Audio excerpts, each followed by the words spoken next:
In this Elden Ring Nightreign video, I'm going to be showing you my Executor build, the way I play Executor when I'm playing him. I'm going to be showing you guys a run through that I did, showing you how I played through it. I am not the greatest Executor player out there, but I do really enjoy playing him. But before we get into the run itself, let me get into a couple tips and weapon priority, as well as some relics that I like. So firstly, the starting weapon has bleed on it, which is quite good. Many enemies and bosses are susceptible to bleed, and it can make a lot of fights go a lot faster, especially if you have another person in your party that is also applying bleed, since your bleed will stack together to build up bleed faster on the target. You can also put something like poison or frost on your starting weapon to give you dual status effects, which can be really deadly for a starting weapon. Executor himself has some FP management issues because he has low FP compared to some other classes, and you typically want to use some good skills, like if you get Rivers of Blood and want to use Corpse Piler, you're going to tear through your FP. So finding ways to gain more FP or to get FP back can be very, very beneficial to him as well. And his ultimate is insanely good. In my opinion, when you're playing Executor, the more often you can ult, the better. You can absolutely wipe out packs of enemies with this. You can stance break bosses with like the full duration of the ultimate, and it can just end up really, really well for you. So the more often you can use your ultimate, building around your ultimate can make Executor extremely deadly. So when it comes to weapons, I will kind of give you my priority in terms of what my thought process is when looking at a weapon to decide if it's one I want to add to my arsenal or not. First question is it a katana, yes or no? Executor has his own moveset with katanas and kind of plays to the theme of Executor a little bit, so I'm always trying to get a better katana generally when I'm playing Executor, so that's priority number one. Secondly, does it have Scarlet Rot, yes or no? And this is important because, again, many bosses can be trivialized with Scarlet Rot, so you definitely want to grab a Scarlet Rot weapon if you can, if there are no katanas available, and maybe sometimes even if there are. Next, I'll take a look at whether does the katana have a longer reach than my current weapon, or does it have another status effect. If, for instance, my katana has blood and poison, does it have like frostbite on it? Is it very short reaching compared to like the Meteoric Aura Blade or the Dragon Scale Blade? Are both very short, but the Nagakiba and Hand of Millennia are very long. So obviously, having longer reach on your katana can make it easier to connect with bosses and things like that. So I tend to prioritize those weapons over the shorter reaching ones. The next thing I take a look at is the weapon skill. Does it have a deadly weapon skill like Transient Moonlight on the Moonlight Blade, or Corpse Piler on Rivers of Blood, or maybe Double Slash or Unsheath? Does it have a good weapon skill on it, or is it something like Endure that's not going to be very useful? The next question to take a look at is, does the element of the weapon match the final boss that we're facing? For instance, if you have a Nagakiba, but then there's a Fire Nagakiba and you're facing a boss that's weak to fire, do you swap it out for that one, or do you grab it, put it in an empty slot, and hang on to it for the boss fight? That's something you have to consider. And then lastly, what is the passive effect? Is it going to give you some passive bonus that's going to help you, like FP back on attack, or maybe it's going to give you more damage when you're two-handing or dual-wielding? If you're going to dual-wield katanas, you'll definitely want the dual-wielding one. If you like two-handing your katana, then you will want the one that's two-handing. Or maybe it gives you damage negation after you get hit, or damage negation when you block. These can be good.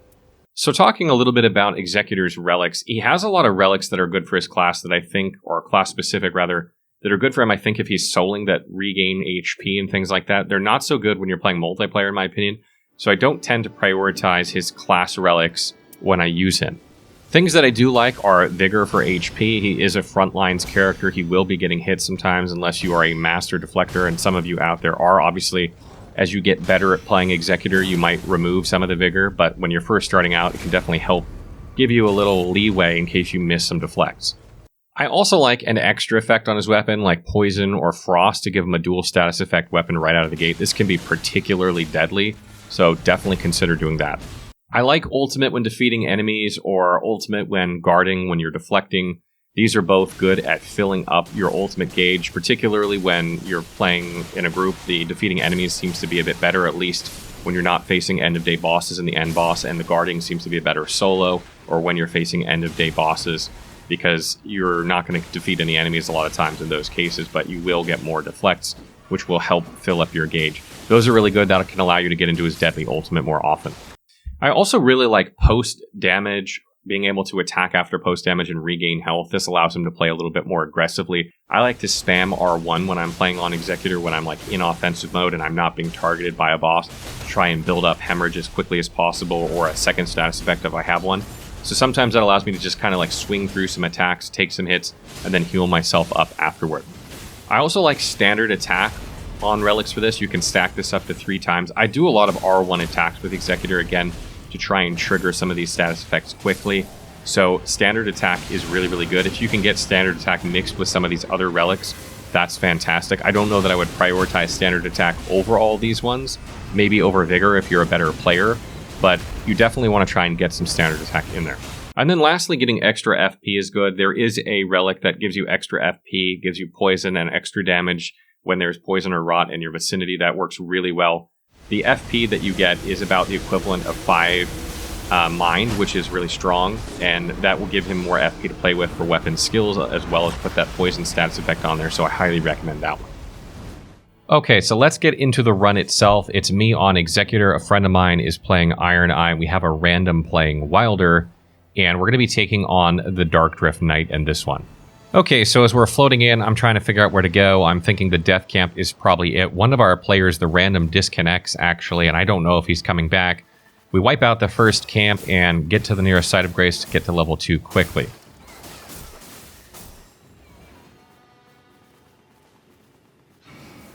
Luckily, he returns not long after that, and I hear a nearby scarab. I defeat it and get a Spelldrake Talisman, improving my magic damage negation.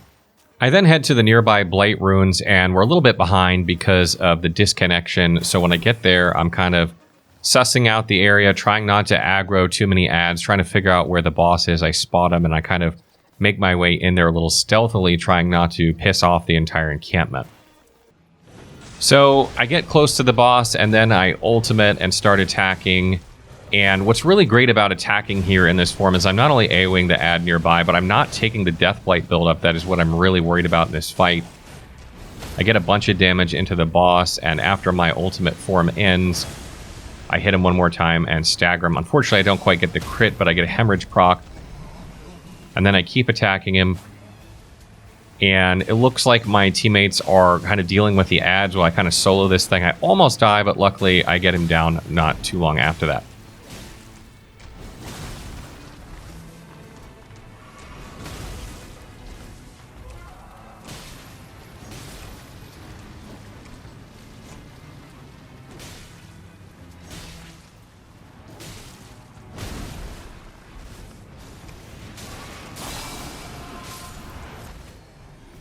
So for my wards, there's a Giant Crusher, which I'm not going to use. Bloodhound Claws would be good if I didn't already have bleed on my weapon, so I take the increase to FP.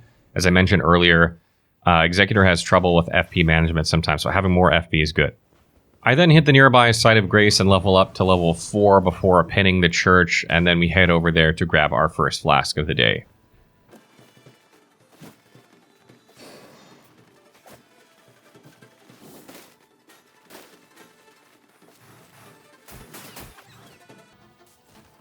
So I go ahead and pin the nearby lightning church. This boss is weak to lightning, so this would be good to get a lightning weapon. And on the way, I see another nearby scarab.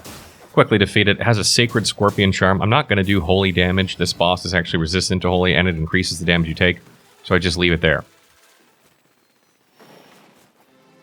So once I get into the lightning camp, I'm all by myself, and I'm kind of trying to hustle here. We've already been to a couple places. Normally, if you had more time, I would sit here and try and Curse Blade and like parry this guy's attacks and kind of stall and take my opportunities. But because we're in a little bit of a hurry, the Nightreign could come in here. I just attacking him regularly, but I get in a bad spot, so I start deflecting, and I'm kind of hoping my teammates will show up, which they do at the last minute and kind of bail me out.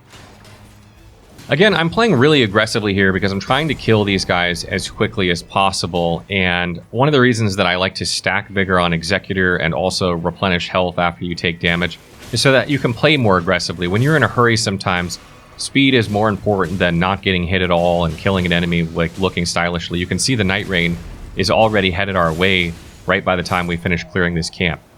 And for my rewards, I take the Lightning Nagakiba. This should be good against the last boss who can bleed and is also, again, weak to lightning. So then we head to the nearby lake. We spot a hippo there. As soon as I get there, I ultimate again. We're kind of pressed for time because the Nightreign is making its way towards us.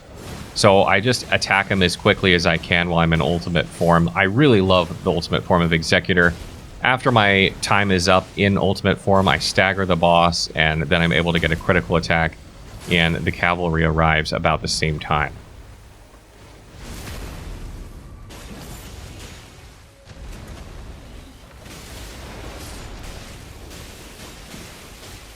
So we just keep attacking into it. I get a hemorrhage proc or two. There's poison on it. It goes down pretty quickly. I take a couple hits, but I'm not really worried about it. I'm not going to sit there and deflect at this point in time. I'm just going to try and get as much damage into this thing because you can see the Nightreign in the background, and we don't want to be in it if possible. So afterwards, I have a choice of a Lightning Great Stars, which isn't good for me, really. I'm not planning on using it. It's not a bad weapon in general. There's a Flamberge or increased poise. I don't really need the poise. If you're playing Executor, you're planning on deflecting. If you're playing aggressively like me, it might be good, but I get the Flamberge for the Wilder, thinking it might be a good weapon for him, because generally helping with bleed can trigger more bleeds. So then we're kind of making our way out of the Nightreign. We cross the chasm near the main castle there, and we hit to the side of Grace. That way we can spend some of our runes and level up a little bit and also heal up. So then, now that we're level 6, we decide to head to the main castle. I decided to take on the first Crucible Knight first, because it just seems like we have plenty of time because we got here so quickly. Might as well get some XP from it guaranteed. We don't know what the bottom boss is yet. And quickly into the fight, I switch to Cursed Sword and start getting a couple deflects off. And I'm a little bit rusty here, and I was about to get hit, but luckily the Wilder hits with an ultimate and staggers the boss, and we get a crit a little bit after that, and we get rid of that Crucible Knight. So then we make our way down, and we're heading into the kind of main boss of the keep. It is a Grafted Scion, which is not a terrible boss. I get there, and I go into Cursed Sword mode, trying to deflect some attacks, trying to tank it a little bit while the aggro's on me. I charge up my sword, I hit him with it real quick, and I'm still sitting there tanking. My life goes all the way down with this scream, so I'm in danger. So I ultimate, which heals me all the way back to full, which is one of the fantastic things about this ultimate as well. And unfortunately, Bobbio goes down, but my ultimate kind of AoEs into him and picks him up. I'm able to stance break the boss, and Dane is able to get in there and get the crit, and I finish off with a nasty little swipe here at the end for some extra damage. And then, unfortunately, he screams again right as my ultimate ends, so I gotta back away to heal. Then I switch to my default weapon, trying to get poison and bleed on him, which I do, and I'm playing a bit more aggressively at this point, just trying to burst him down because he's very weak and we're not really worried about dying. So then, for our rewards at the end of day, I have a choice of a Dragon Scale Blade, Dragon Communion Seal, or Improved Thrusting Counterattack. I don't do Thrusting Counterattack. I don't need Dragon Communion Seal, so I take the Dragon Scale Blade, which can be buffed with Lightning, which could be used for the final boss if needed. So then I hop up and start attacking the Crucible Knight there, and right as he attacks, I switch to my Cursed Sword, getting a deflect, and I deflect a bunch more times, waiting for my teammates to come up while I have aggro. I'm just trying to stay alive here while they attack into him, since I clearly have aggro on the boss, and this guy hits hard.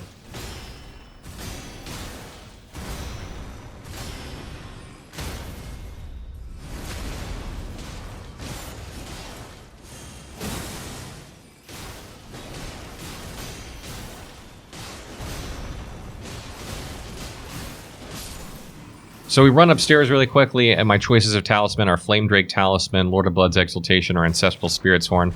I take the Lord of Blood's Exaltation since I trigger blood loss quite regularly to boost my damage further, but the Ancestral Spirit Horn would not be bad to take. It's just not going to be useful in the end of day bosses or the end boss most of the time. I then do a little bit more looting real quick, and I notice that there's a flail there that has improved critical hits. You do lots of critical hits on it as Executor because you get a lot of stance breaks, not only from the deflects, which do stance damage, but you tend to be right up on the boss and backstab a lot of enemies, so this is good. So we engage the next Crucible Knight, and we pull both of them, unfortunately. I pull out the Cursed Sword, I get a couple of deflects right there, and we get one of the Crucible Knights down very, very quickly. I'm staying in Cursed form here, because there's a lot of attacks on the screen, and I want to be able to deflect quickly if possible. Sometimes it's hard to get the exact deflect timing down if you have your sword sheathed, and I'm not quite as good at that as I am just deflecting. My choices of reward are a Bloody Hellas, which has great bleed, but I have bleed already, or more HP, so I take that since I am a Frontlines melee character. We then make our way to a nearby great church and take on the enemy there. We don't really need to do this. There's not a lot of XP to be had from this guy at this point, but I wanted to get in there and just get some more attacks in one-on-one a little bit. Got some Cursed Sword action blocking. Don't really need to. Again, you can play aggressively at this point, even if you take some hits and trade damage. It's not pretty, but, you know, it's going to get the job done. In terms of my rewards there, I basically don't have any good rewards. I dropped the bow for the archer in case he wants fire on his weapon, but there isn't really anything good there for me. So we're making our way to the end of day area, and I see a Leonin Misbegotten on the landscape, so I decide to engage it. I ultimate really quickly. These are not that hard of enemies. The Nightreign is closing in, but we're able to just continuously bully him, and he goes down really, really fast. And we're able to loot him, and I get improved stance breaking. I don't really need a Twin Knight Sword or a Rotten Battle Hammer. I could have gotten the Rotten Battle Hammer to, like, the Wilder. That might be a good option, but sometimes when I give these weapons to randoms, they don't use them. So I took the stance breaking to be a little bit safe. And then as we get to the end of day area, there's a church right outside the Nightreign. We decide to just run in and grab it really quickly since it's right next to us. And that will save time on the following day because you heal up when you grab a flask. And then you can, you know, get back out of the Nightreign really quickly. There's not that much of a risk there. We're basically sacrificing one potion in order to increase our potion count, which is totally worth it. So the end of day bosses are a couple of omens here. So I start attacking the nearest one. It starts attacking me. So I switch to Cursed Sword and get a parry. Then I get another deflect.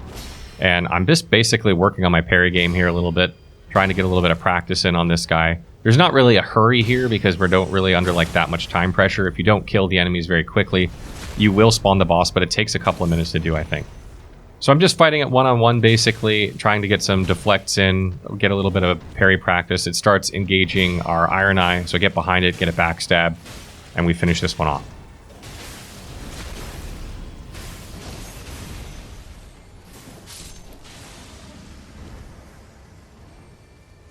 Then we make our way over to the other one. It's engaged with Dane, so at this point I'm just trying to get like a hemorrhage proc really quickly and just burst it down, which we do.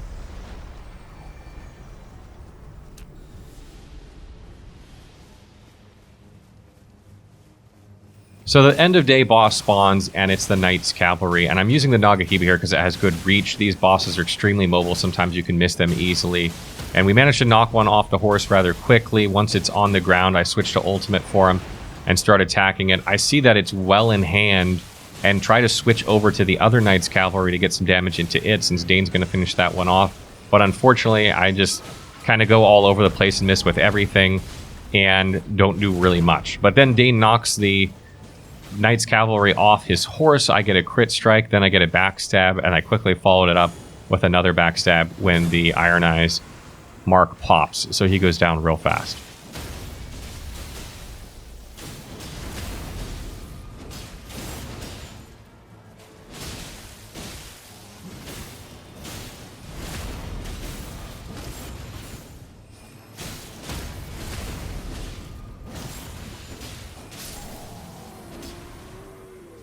So my end of day rewards are blood loss, increases attack power. I have bleed on my weapon, so that's a good option for me. Successful parries activate golden retaliation. It's not bad. I'm not like a parry forward executor. I'm not one that's always looking for the parry. I did try to showcase some in this video, but generally speaking, I try to play aggressively and try and burst things down with status effects and only parry if I have to. Proof dodging is also not bad, but I wanted to increase my damage because I play aggressively, so I took the blood loss. So at the beginning of day 2, we make our way over to the nearby lightning camp in order to see about getting more lightning weapons. I already have one, so I don't really need one at this point, but I don't know if Dane has one, and it would be good to have more lightning weapons for the final boss. We headed there, and it seems like the obvious choice. So we get up to the top, and I engage the enemies there. I'm trying not to get shot by that archer. I'm fighting a guy with a shield, which is not great. Then I'm able to get up on the archer, and I get a little hemorrhage proc really quickly, and then the mark on him pops, and I get a stance break and get a crit real quickly.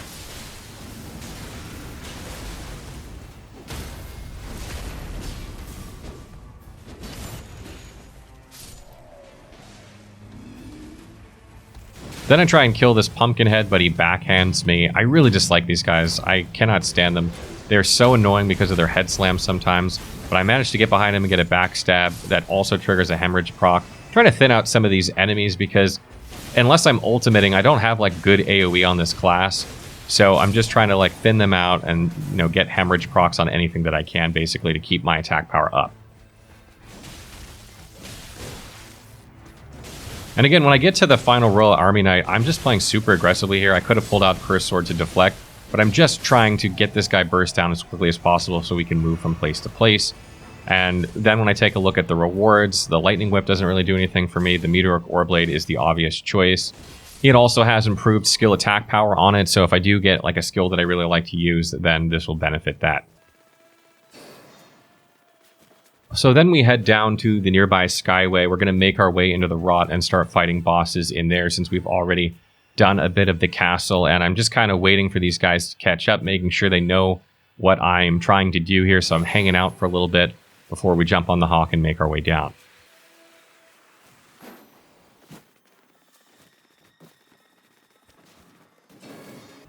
So the first boss is an Erdtree avatar, and I kind of get there alone, so I know this guy's going to attack me instantly, so I get ready with Cursed Sword and get a couple deflects in. And then I see him launch up into the air, and I really don't want to try and time a deflect there, so I just switched to ultimate mode and start attacking, trying to get some damage into the Erdtree avatar.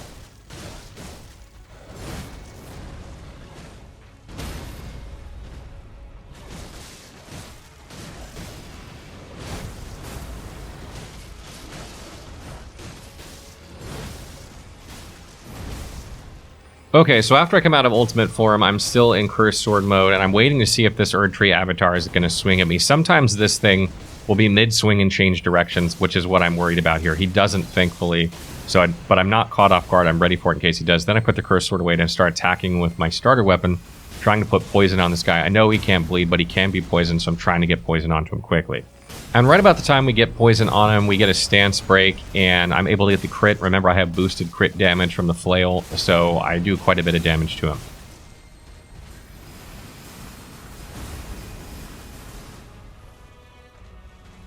And now that he's poisoned, I switch to my Lightning Nagakiba, trying to do a little bit more damage and also have a little bit more reach, so I don't have to be quite as close to him to hit him.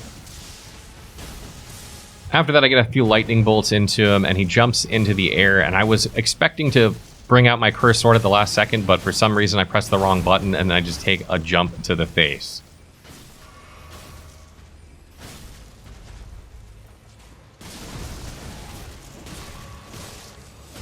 And I managed to get another poison proc not long after this, and unfortunately, Bobbio goes down, but we're able to pick him up, so it's not too bad.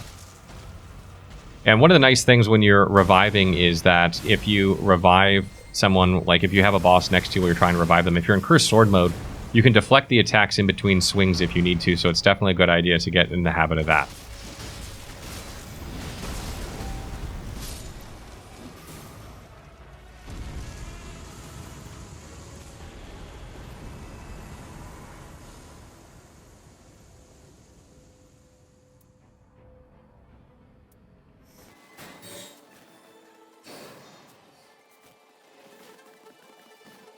So then we make our way over to the next boss, which is Loretta, which is another fun one.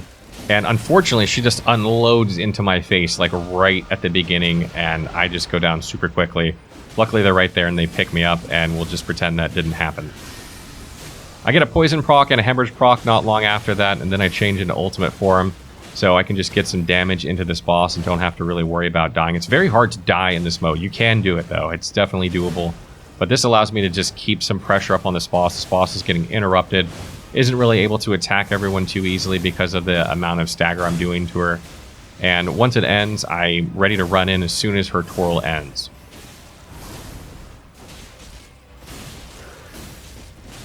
And again, I'm playing super aggressively here. I'm just trying to keep up the pressure on her, keep poison on her, keep trying to trigger hemorrhage procs as much as possible, and keep damage into her. That's the way I built the character on this run. Bobbio goes down from the magic, but he's right here, so I'm able to run over and pick him up.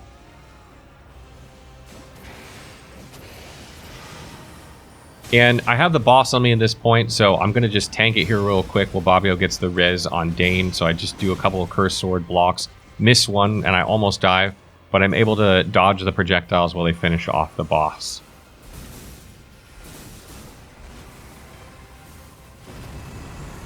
So for rewards, I could get FP back on successive attacks, which is really strong. That would be really good. I'm not really using a weapon skill. I could take Moonveil and its weapon skill for myself. I decided to be a team player here and drop it because it's got 14% ranged weapon damage on it for Bobbio, so he can do even more damage. We then start heading towards the next boss. We see a camp of a bit of enemies here, and I have the relic that replenishes gauge when defeating enemies.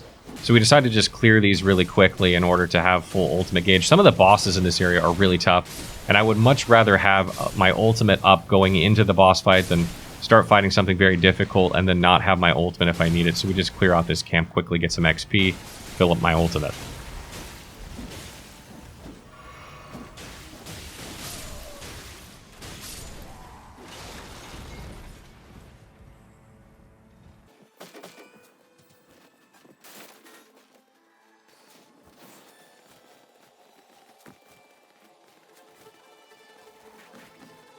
So we start making our way to the next boss, but we see it's a Deathrite bird, so we decide to pass it up. Deathrite birds are weak to holy. We don't have anything really holy in this run.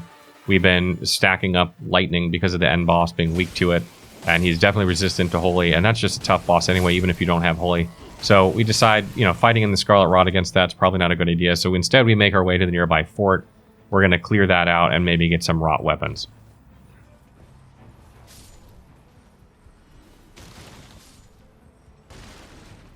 We get up to the top there, and I attack the boss a couple times. I miss the Unsheath Deflect on the Cursed Sword, but I get the next one, and then I use the weapon skill because it's charged.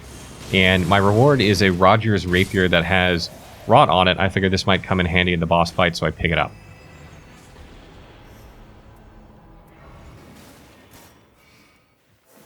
And then we got a little bit of time left, so I grab the map to make sure we can see any scarabs on the way, and we go get the power that's going to make us immune to Scarlet Rot, which should just make the end of day boss here a little bit easier, even though we don't really need it.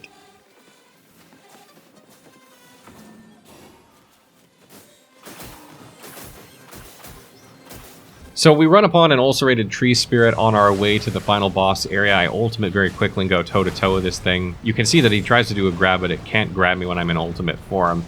And unfortunately, I get hit by the explosion after I end my ultimate after it wears off.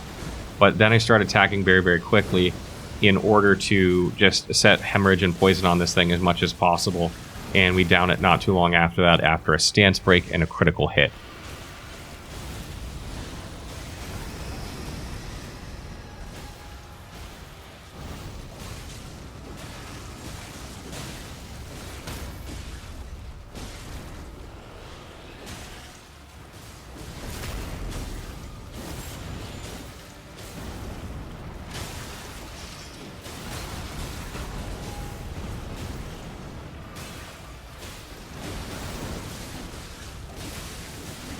And as I'm sitting there looking at my rewards, there's a pulley crossbow, which is absolutely excellent on any character.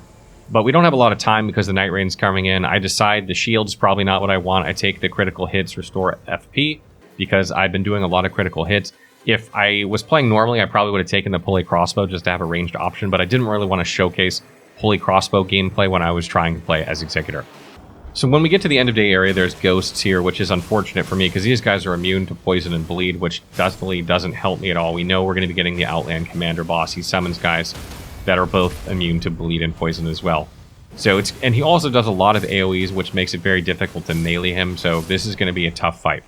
This is where I'm actually glad that we got the Scarlet Rot power, so we don't have to deal with Scarlet Rot on top of this.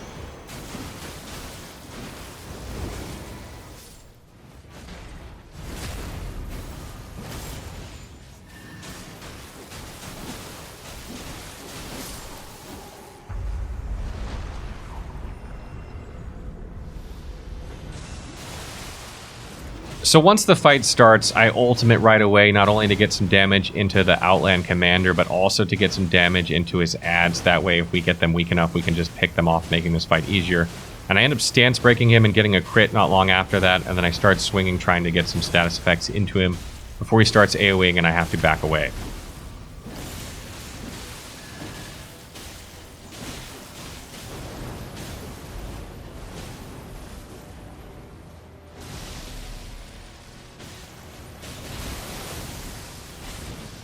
And at this point, we have so much damage into this boss very early on. I think we're all thinking the same thing, which is let's just burst this boss down as quickly as possible and try not to worry about the ads. So I'm just kind of taking hits from them, dodging them, just trying to keep them out of melee range while I can get some hits in on this boss when possible.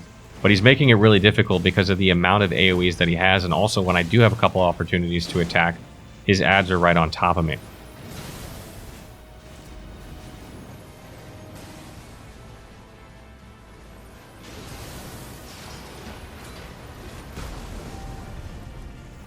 I'm lucky, though. I do manage to get a hemorrhage and poison proc, but at the same time, Bobbio and Dane both go down. I quickly run to Bobbio as he's much, much further away, trying to create some separation between them. I'm able to pick him up really quickly, and then dodge out of the way of a couple of attacks while he goes to res Dane.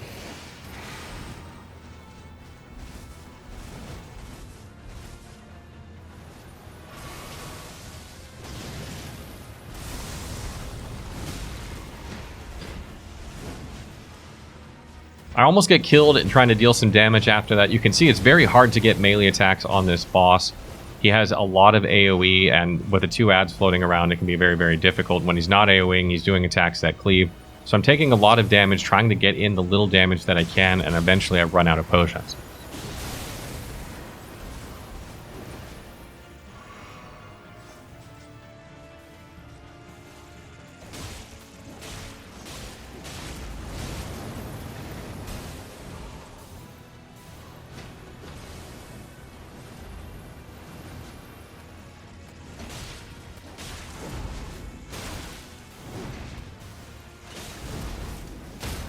Luckily, I get a stance break not too long after that, and I get a critical strike on that, re-triggering the poison.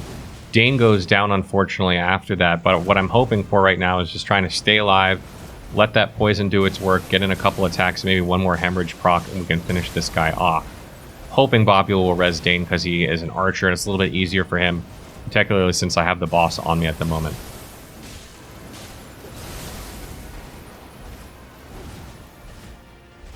And as I back away, looking like I'm almost about to die from an AoE, my ultimate comes off cooldown. It couldn't come at a better time. Originally, I was thinking I'm going to help try and res Dane, but then I realized I'm right next to the boss. Bobbio's getting him. Let's just get some damage into the boss and finish this off. And we do.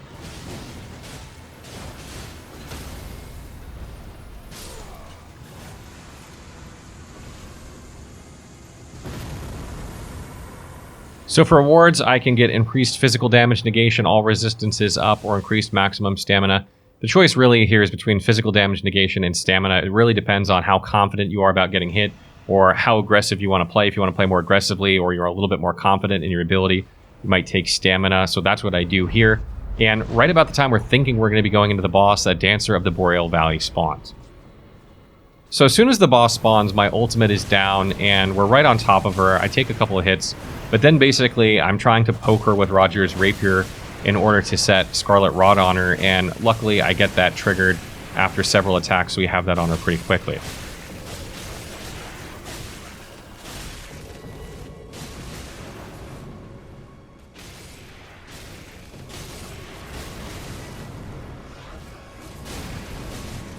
I then move in trying to get Hemorrhage to proc on her with rapid attacks. She's immune to poison, but unfortunately she goes into her twirl spin right about then. Clips me pretty good and I go down, but Dane is able to pick me up because he's right there.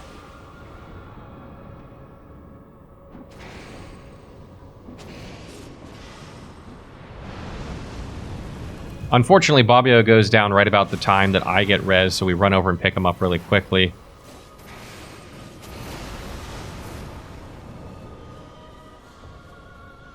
And I'm trying to deflect some of these attacks that she's doing, but her timing is really irregular, and I'm not the greatest at deflect on this class, I'll tell you what, so it's very difficult. I take a couple hits trying to do it, and then I decide, maybe I shouldn't do that, and Dane goes down again, and maybe I should just start attacking her and start, dealing damage rather than trying to deflect some of these attacks.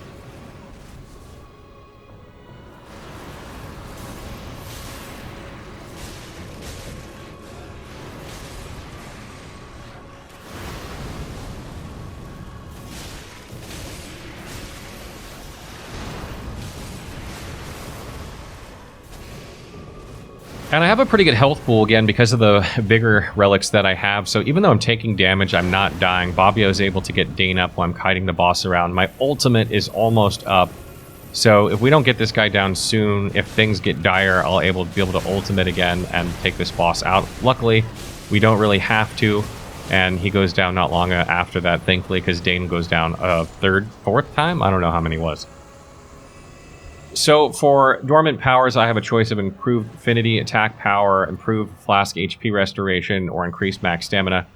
Any of these is probably alright. Max stamina is probably the best choice. I chose improved flask HP because I have so many bigger relics. I have a huge health pool, and this will make my flasks more effective when healing that huge health pool, hopefully saving me a couple flasks in this last fight. But if you're more confident, you might take stamina. So once we're in the end of day area, I'm able to buy some stuff, level up to level 15, and unfortunately we don't have a smithing stone because we didn't hit a mine, so that sucks.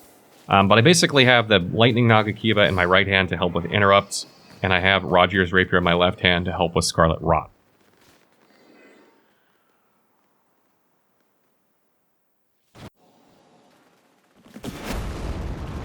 So we get into the boss fight. The first thing I do is avoid an attack, and then I start swinging away, trying to trigger hemorrhage on this guy. And I take a little bit of an AoE there. I have the post-damage thing, so if I'd have been able to hit him, I would have been able to regain some of that health. I quickly healed up to full and make my way back in before attacking a couple times. And even with Nagakiba, which is a rather long weapon, this guy moves around a lot, and it can be hard to hit him. So I'm waiting for my opportunity where his AoEs are not going to kill me. Unfortunately, he takes Bobbio out. And I'm attacking right when he does his thing, so I interrupt it with lightning and get a hemorrhage proc not long after that, while Dane picks up Bobbio. And I spend a lot more time dodging in this fight than deflecting, and that's because his movements are so erratic that I find I would probably just take damage if I tried to deflect them, and I'd rather win. So instead, I'm playing it a little bit safe and dodging them. If you're a little bit better at deflecting, maybe you'd be able to deflect them more confidently. But I'm just trying to avoid damage as much as possible.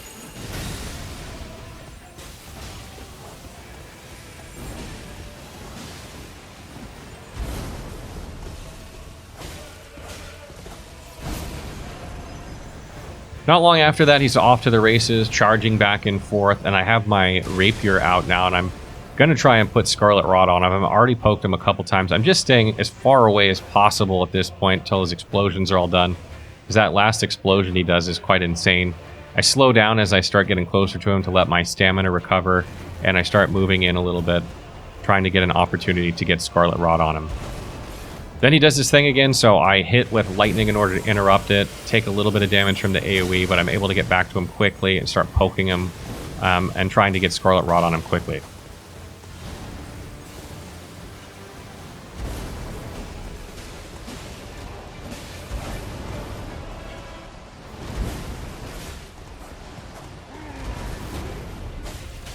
Right as I get Scarlet Rot, he does his little twirl, and I hit him with lightning to interrupt him. This stance breaks him. I get the critical strike, and then I start attacking again, trying to get hemorrhage to proc by two-handing the Nagakiba. One of the things you'll notice in this fight compared to a lot of other fights is I didn't use my ultimate right away. I'm counting on using my ultimate when things look bleak, whether I'm like almost about to die, I need to, iframe through an attack, or maybe I need to get some reses off. I'm holding on to it in case things get really, really dire.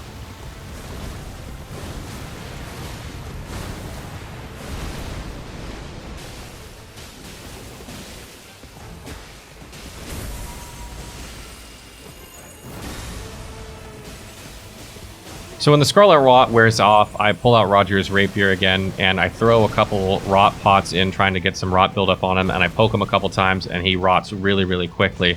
So then I switch back to two-handing the Nagakiba again.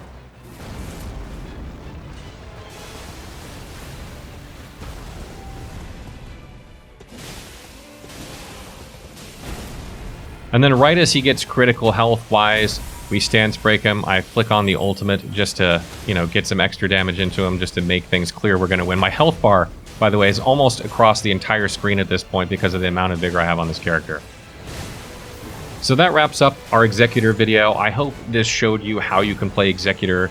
And I'm not, again, the greatest Executor player. I missed a lot of deflects in there, and it can be a tough class to learn, in my opinion. But it is super fun to play, and when you get some of those deflects and learn some of the enemy timings, it's really, really fun. So, as always, if you have other Executor tips out there, things you should do or shouldn't do that I did in this run, or if you have questions about it, you can leave them in the comments below, and I will try and get back to them as soon as I can.